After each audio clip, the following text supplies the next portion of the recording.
Nobody expected this car to become a problem for Tesla or BYD, or even the older giants that spent decades controlling the global auto industry.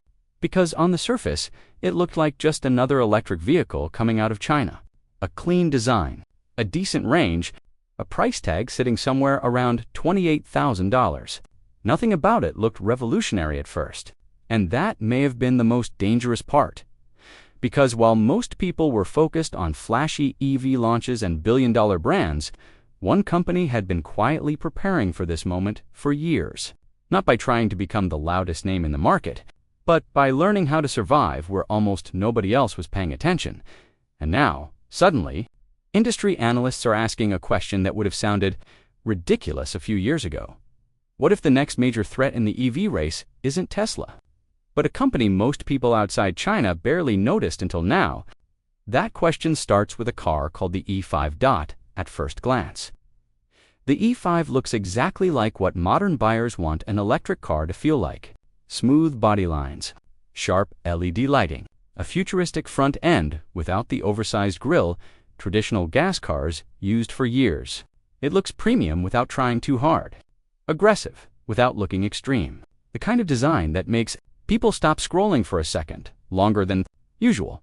But the design was never the real story. The real story is why this company built the E5 in the first place. Because companies do not suddenly wake up one morning and decide to challenge the biggest names in the auto industry, especially not companies that spent most of their history fighting just to survive. And that's the part almost nobody talks about. Back in the late 1990s, this company wasn't seen as a future global EV player. It wasn't even seen as a serious threat. China's auto industry was still developing. Foreign brands dominated the market, and local manufacturers were struggling to earn basic consumer trust. Most Chinese car companies at the time were simply trying to stay alive. This company started the same way: cheap cars, limited resources, very little global recognition. But while larger brands focused on protecting major markets, this company started moving differently. Instead of trying to immediately compete with giants in places like America or Europe, it quietly expanded into smaller international markets. First, regions many global companies overlooked completely. And that strategy changed everything. Because while bigger automakers were protecting prestige, this company was learning scale, learning logistics, learning how to lower manufacturing costs while adapting to different countries at high speed at the time. None of this looked important. But years later, it would become one of the biggest advantages in the EV race. Then the auto industry changed faster than almost anyone expected. Fuel prices rose. Governments started talking about emissions. Hybrid vehicles became mainstream. And then Tesla arrived and completely changed public perception around electric cars. Suddenly, EVs were no longer experimental. They became the future. And this is where the story becomes uncomfortable for traditional automakers, because building electric vehicles is not the same as building gas-powered cars. The companies that dominated for decades suddenly found themselves competing in a completely different game, one based on software, batteries, electronics, supply chains, and manufacturing speed. Some companies adapted quickly, others hesitated. And this company realized something early that many people still underestimate today. The future of the auto industry would not belong to the company with the best engine. It would belong to the company that controlled the ecosystem around the car. That realization changed the company's entire direction. Instead of acting like a traditional automaker, it started investing heavily into EV platforms, battery systems, software integration, and smart vehicle technology. Slowly, its newer vehicles stopped looking like cheap alternatives and started looking global, more polished, more premium, more ambitious. The E5 became the clearest example of that transformation. But this only matters once you see what was happening underneath the car itself. Because in the EV industry, the real war is hidden inside the battery. Most buyers never think about battery chemistry.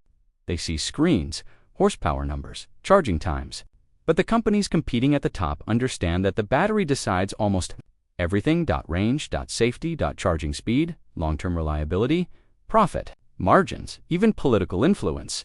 Two electric cars can look nearly identical from the outside while being completely different underneath. And right now, the companies winning the EV race are the ones solving one impossible balancing act. How do you make batteries cheaper while also making them safer, faster, and longer lasting? That's where the E5 started getting attention, because the company wasn't just trying to build another affordable EV, it appeared to be targeting something far more difficult, balancing premium features with aggressive pricing without destroying long-term reliability.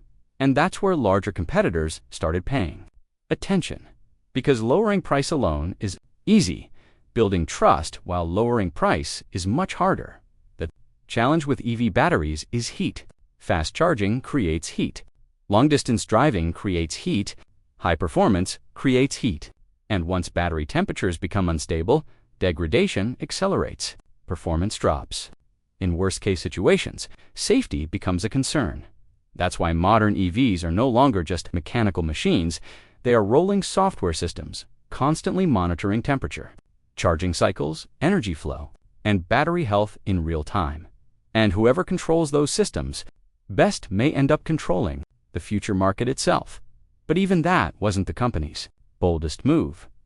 The real shock came when people saw the price dot around $28,000 to $29,000. That's when the conversation changed completely, because suddenly this wasn't just about technology anymore. It became about strategy. Industry experts started asking whether the company was intentionally sacrificing short-term profit to capture market share before competitors could react, a strategy that has already transformed entire industries. Before first dominate volume, then strengthen the ecosystem, then expand influence globally, and when people looked closer, they realized something even more interesting. This company wasn't fighting Tesla directly, not really. Tesla still dominates software perception, charging infrastructure, and brand recognition. For many buyers, Tesla feels more like a technology company than a traditional automaker. But the E5 wasn't trying to beat Tesla at its own game. It was targeting everyone else. The buyers who want modern technology without luxury pricing, the buyers who care more about value than status, the buyers who don't necessarily need the most famous badge on the road. And if enough of those buyers change direction, the entire market starts shifting underneath the industry's biggest players. That's what makes this story uncomfortable. Because history shows that industries rarely collapse all at once. They change slowly, and then suddenly. But the company's biggest obstacle still hasn't appeared yet. Technology is not the hardest part of becoming global. Trust is selling cars inside your home country is one thing. Convincing buyers across Europe and America to trust your vehicles for the next 10 years is something completely different. People don't buy cars like smartphones. They ask difficult questions. What happens if something breaks 5 years later? Will service centers exist? Will software support continue? Will replacement parts still be available? And governments are asking difficult questions to tariffs, import, restrictions, trade tensions, political pressure. Because once electric vehicles become tied to batteries, manufacturing, and national infrastructure, the auto industry stops being just business. It becomes geopolitical. This is where the story becomes bigger than one EV, because the E5 may not ultimately become the world's best-selling electric car. That's not the point. The point is what it represents. Future where the global auto industry no longer revolves around the same companies that controlled it for decades.